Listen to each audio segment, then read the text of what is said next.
Velkommen Kenneth Gutterup og Jeppe Paulsen. Takk for det. Hvordan går det med Kellner, som er det en duo, eller er det et band, eller hvordan Vi er jo en duo. Blitt med tida. Det går bra med oss. Jeg synes det går better than ever. Akkurat nå masse spennende som skjer. Ja, dere har jo en veldig iørefallende single ute nå. Synes jeg, takk skal du ha.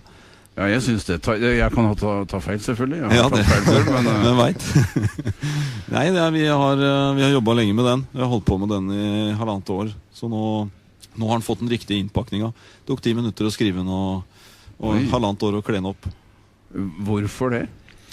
Nei, altså den forrige singlen vi ga ut var jo en helt annen drakt enn det denne er. Det var egentlig en remix som denne gangen har vi lyst til å bruke tid på å rendyrke vårt eget sound, så det førte oss blant annet over dammen til England, og en innspilling med London Session Orchestra, som jo setter sitt preg på låta. Kan man bare gjøre sånt? Ja, man kan.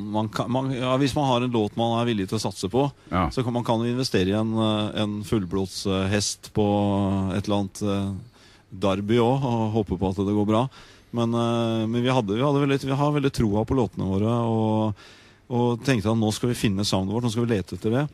Og litt av hemmeligheten bak å til slutt finne soundet er jo å si nei mye. Det er mer viktig å si nei enn det er å si ja hele tiden. Det er mange mennesker som mener at ting er bra nok, men det var en eller annen musikklegende jeg hørte her på 50-tallet. Jeg aner ikke hvem det var, men det var en som sa at du aldri la noen diktere musikken din. Og da, når du til slutt ikke gjør det, og du tar deg tid og råd ikke minst til å gjøre det, så ender du opp med noe du er fornøyd med selv. Det må være det viktigste. Ofte så hender det da at man treffer andre som også liker det samme, hvis man tror mot seg selv. Men hva er historien til Kellner? Du sier vi er blitt en duo. Dere har startet mye større da, eller? Nei, det begynte som et sånt studioprosjekt, og vi skulle gjøre noen låter sammen med en som heter Einar Kristiansen i Lydmuren lydstudio på Greåker. Og etter hvert så fant Einar på andre ting å gjøre, og så møtte jeg Jeppe i det samme studio. Ja, i en litt annen forbindelse. Jeg så en knakende kjekk kar og tenkte at hvis man først skal starte band, så lønner seg en kjekk frontfigur. Så du gikk ikke til utseende på Kenneth? Ja, er det ikke sånn det er i popbransjen da? Når vi først er så gamle som vi er, så du tar det beste av det som er igjen. Nei, men så synger han knakende bra også. Vi begynte å skrive litt låter sammen og sånne ting, egentlig utenfor Kellner-sammenheng. Men du jobbet også da i studio der, eller? Ja, jeg jobbet med en artist som heter Ann-Sofie og litt andre ting. Men så vi var innom der på forskjellige tidspunkter, men plutselig var vi der på samme tidspunkt. Hvor lenge er dette siden? Ja, 3-4 år siden. 3 år siden. Ja. Da startet Kellner-prosjektet. Ja. Er ikke det dristig navn, Kellner? Jo, men det var jeg som fikk det av en studiekompis. Han hadde en rotte som het Kellner, og det var vanvittig artig å se den lille rotta. Han var så tam, så han ropte på den. Ropte Kellner, Kellner. Og så kom den rotta og spiste av hånda hans, og jeg var så fascinert av det navnet. Og jeg prøvde å få alle venner og kjente som fikk seg hund til å kalle bikkja for Kellner. Ingen ville gjøre det. Kellner. Og så endelig så skulle jeg finne et navn på bandet. Tenkte jeg, why not? Så kan du rope Kellner, så kommer dere. Ja, det er bare å rope. Det er jo hele vitsen med en Kellner også, er det ikke det? Nemlig, og så skal vi servere. Kellner, men dere synger jo på engelsk og spiller inn i utlandet og sånn. Går Kellner bra internasjonalt også? Kanskje det er eksotisk? Ja, den første singlen vi ga ut, Deeper, gikk det jo i og for seg bare bra med i utlandet. Den gikk inn på topp 20 i England, uten at den fikk så mye oppmerksomhet her hjemme. Så derfor er det jo ekstra hyggelig å se at det ser ut som vi får litt oppmerksomhet her hjemme også nå da, med denne singlen. Men på den forrige Deeper så var det involvert en produsent som med et ganske bredt og godt rykte, var det ikke det? Jo, det var en produsentduo som het Bimbo Jones, som vi møtte over England etter at vi har vært i Abbey Road og gjort noe greier. Ikke si det så selvfølgelig. Dere har vært i Abbey Road Studio og gjort ting. Det er kanskje bare å leie seg inn, men det høres imponerende ut uansett. Ja, det er derfor vi gjorde det. Ja, han har jobbet litt med Rihanna og Lady Gaga og litt den type ting. Vi møtte den tilfeldig på pub etter vi hadde vært i Abbey Road. Det var en venn av oss som hadde som kjente den fra før av, og så spanderte den øl, da. Og jeg tåler ikke så mye sånt, så jeg ble ganske pussa, og så sa jeg til den, do you want to remix some of our stuff? Og så var den veldig sånn unnskyldende og sa, well, you know, I'm very busy. Jeg visste ikke at han hadde remix av Rihanna og alle, altså de har bare sånne nummer 1-artister i USA på repertoaret sitt. Så jeg tenkte ikke mer på det, men han fikk høre Deeper-låta, og så kontaktet han meg på Facebook og lurte på om vi var interessert i å bli remixet av de, og det var julaften, det. Ble låta annerledes da? Det ble veldig annerledes, og den ble jo ikke det soundet som vi hadde valgt for den, men den ble jo tydeligvis kommersiell nok til å liksom treffe de engelske hitlistene. Altså det var veldig artig å få med seg før man dør. Ja, og har ligget på de engelske hitlistene. Ja. Men hvem som har produsert den nye låta, Nothing Is Real? Det først og fremst Georg Tanderøy, Living Room Studios i Oslo. Så vi har vært mye og spilt inn i Oslo også. Men strykorkestret, det fikk vi ikke med oss over hit. Det hadde blitt dyrt selv med Ryanair, tror jeg. Ja. Selv med Ryanair koster det litt å ta med seg symfoniorkester.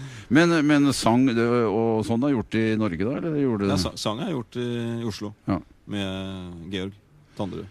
Og hvem som skriver musikken av dere? Begge to? Eller? Begge to. 50-50. Ja. Veldig solid fordeling der. Og JP har flygelet sitt, og du, Kenneth, har sangen? Ja, flygel og litt gitar og Kenneth. Annen stemme også. Ja da. Men hva skjer nå fremover? Nå har dere en single. Den er akkurat ute, eller? Kom nå? Ja, den kom på fredag. Ja. Så den er ikke en uke gammel enda. Dere må ut på veien. Ja, vi håper jo på det. Det er det som er tanken. Det er det som jeg tror gir den største tilfredsstillelsen som musiker, er å spille live. Det er det vi trives best med.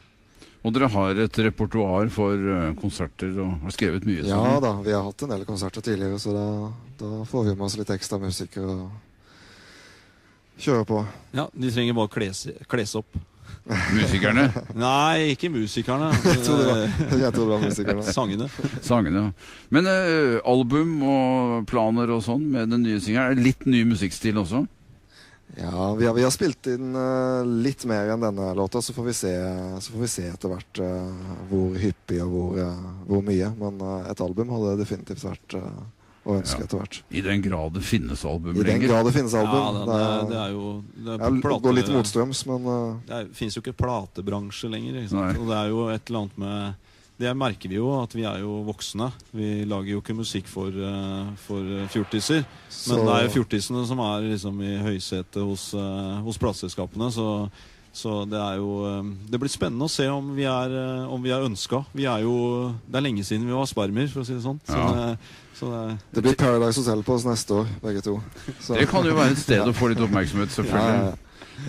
Nothing Is Real høres ut som en betraktning gjort av folk som har levd en stund og som har erfart at... Er det Kenneth, ja?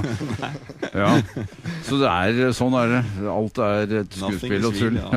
Ja. Nei, det er veldig en personlig låt. Er det? Fra begge sider, ja. Det er det. Dere prøver å skyve skylda på hverandre. Det er Kenneths låt, Kenneths låt. Jeppe har gjort mesteparten av teksten. Jeg har gjort mesteparten av melodien. Nothing Is Real. Og dere skriver fortsatt, og det kommer mer? Ja, håper det. Det gjør det. Det kan jo godt tenkes at er ikke dette her en ganske bra radiolåt da? Håper det. Vi får høre på den. Kenneth og Jeppe, tusen takk for praten.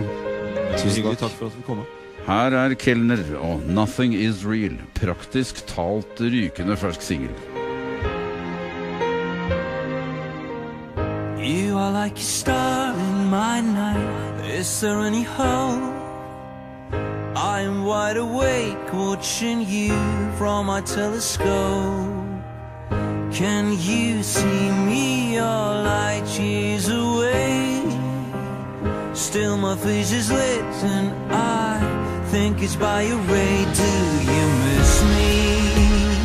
Are you with me tonight? Do you want me?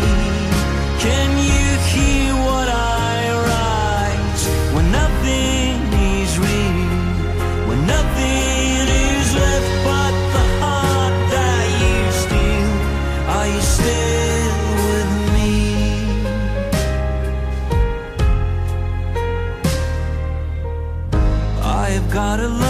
in my home. It's a special place. This is where I spend every night looking for your rays.